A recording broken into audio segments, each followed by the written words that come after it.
before we get to all the writings, what is Sufism, and why is Avraham ben HaRambam associated with Sufism, if I'm pronouncing it right even? Yeah, that's the right way. An individual is a Sufi, and the movement is Sufism. The Sufis, comes from the Arabic word wool, was a group of ascetics, Muslim ascetics, who would practice solitude. They would practice chastity. They would practice very kind of austere lifestyles where they would fast and absolution and praying. A very, very the Hebrew word for it is prishut, complete severe abstinence, and they were always, concentrated on the goal of attaining spiritual revelation, what we would call nevuah, prophecy. Now, Rabbi Avraham exhibits the same tendencies. His brand of Chassidut, his moral and ethical compass, is set for the same kind of direction. A lot of a lot of the writings that have survived show that he is preaching to an audience that is interested in these kind of practices, and he's gearing them and showing them how they can also reach the final destination. There are certain code words that he uses, which are also found in this Muslim literature, which shows that there is some degree of overlap here. Now, the exact degree of overlap is a very good question.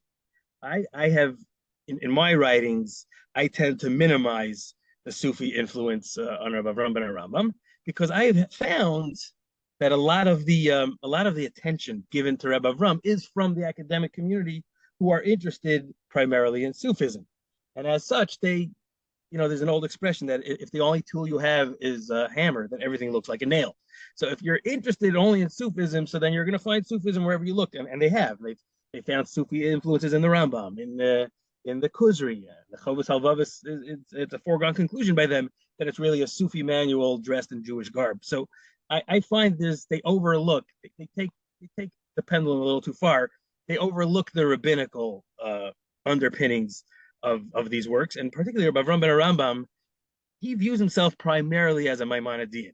While we may point out differences of emphasis between him and his father's system of thought, Rabbi Avraham himself maintains that he is a follower of his father. He's practicing his father's Judaism. He's practicing the thought of the Moreh Nevuchim. In his mind, he's following the chinuch that he had received. He's following his upbringing, and therefore, I think to just talk about a Sufi influence without realizing and understanding and appreciating the rabbinical underpinnings of Rabbeinu Avram's life and thought, I think is also missing the boat. But to be sure, there is a degree of influence. Now, is it direct influence? Did Rabbi Avraham have clandestine sessions with Sufi leaders who instructed him privately in the way of Sufism?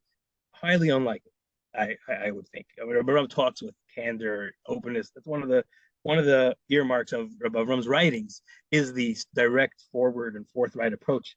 And this is what really attracts people who serious students of Rabbi Avraham will all tell you he's unique in that regard. So I don't think he's hiding anything.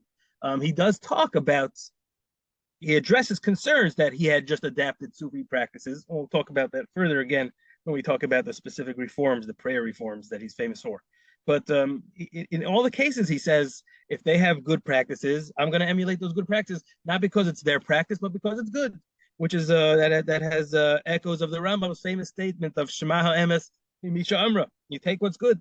And Rabbenu Avraham firmly believes, and he brings proof for it, that the good practices that he's emulating do emanate from the Torah. It was the biblical form of worship and asceticism. So he claims that the Sufis may have preserved it, but I'm not taking something from the Sufis.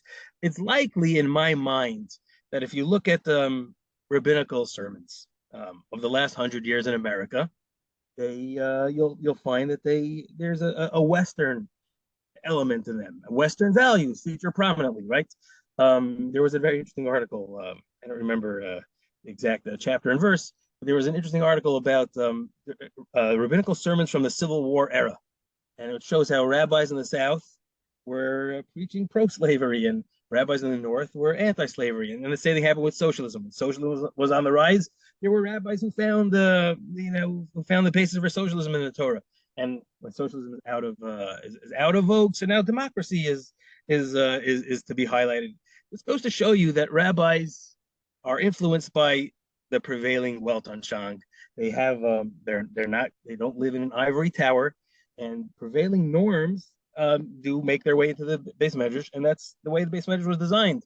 And base measure is designed to adapt and acculturate what's good and proper and act accordingly. So Rabbeinu Avraham did the same thing. I mean, whatever, none of the people who talk about the Sufi influence on Rabbi Avraham question, well, where did the Sufis get it from? These ideas were in vogue. Pirush was in vogue, and Rabbi Avraham was influenced just like they were, and a lot of it comes from the Torah. I'll cite one example: celibacy. Did you want to ask something? No, please. Okay, so one of the Sufis practiced celibacy, and they held it up as an ideal. Now, Rabbi Avraham does as well. Of course, he says it's not for everybody. It's for the very, very, very select few. People on the level of Eliyahu HaNavi. Certainly not the way of the masses, and even not the way of the elite. It's for the very, very rare, high top percentile. People who are so connected with Hashem and so spiritual and in constant communion and contact with their spiritual side. For such people, it can be appropriate to practice celibacy. Now, people have held this up as an example of Rabbi Avram's Sufism. But I wrote a short article once where I demonstrated that people who were far away from the influence of Sufi, the Rabbenu in Spain, and in Christian Spain, he holds us up an ideal. Of course, you could point to the example of Ben Azai in the Gemara. Ben Azai, the Gemara says he was nafsho chashka b'Torah, and therefore he didn't take a wife. So how do you view that Gemara? Depends on your own inclination. Some have viewed that Gemara as saying, Nebuch, poor Ben Azai, he couldn't take a wife. But others have understood the Gemara to be holding up that Ben Azai was the ideal. It's the very few, he's the top 1 percentile. And for such a person, this is the appropriate path. So it's not necessarily that Rabbi Avraham got this from Sufism. He understood Judaism this way, possibly because of the attitudes prevalent where he lives at the time, which is what influenced the Sufism themselves. So you Rabbi Maimon, you don't have a problem reconciling that discussion of Sufism with the Rambam's golden mean. Is that an interpretation? In other words, his son, that was part of his understanding of the golden mean to bring in some of those elements. The golden mean is itself somewhat ambiguous. It actually appears that the Rambam himself modified his tone over time, because in Shemona Prakim, where he talks, he lays out the golden mean, and again in Hilchot Deot he lays out the golden mean, but in Hilchot Deot he adds some exceptions, and it's an ambiguous paragraph. But he talks about Hasidim, special people who would go not directly in the middle, but they would go towards one of the extremes, and he says that's good. So it's not entirely clear. The Rambam is writing for a very different audience than Rabbi Avraham is writing for, and we have to talk about Rabbi Avram's work. We'll talk about why he chose the language he chose and the audience he chose, but it's a different audience. Rabbi Avram's audience is much more local, and it's a generation later in a different, totally different milieu. So the Rambam writing for the Jewish nation as a whole, and he wrote it in Hebrew because he wanted it to spread beyond the borders of the Arabic-speaking lands where he lived. He wrote it in Hebrew for the Jewish nation, so he's putting down the law for everybody. The Rambam himself was challenged on certain laws that he omitted, and he lays down in his tshuva to the sages of Lunil in Provence. He writes about how, he says, what I wrote is the bottom line for the Jewish nation. So for the bottom line for the Jewish nation, he's giving a prescription which works for everybody. For Rabbi Avram's specific target audience, he believes maybe another approach, and it's also largely not a different approach, but a different emphasis. So it's not entirely clear to what degree there's even a conflict here, although it certainly is a different emphasis. That much is clear, and it's also clear that Rabbi Avraham believes that he is following his father's prescription as well.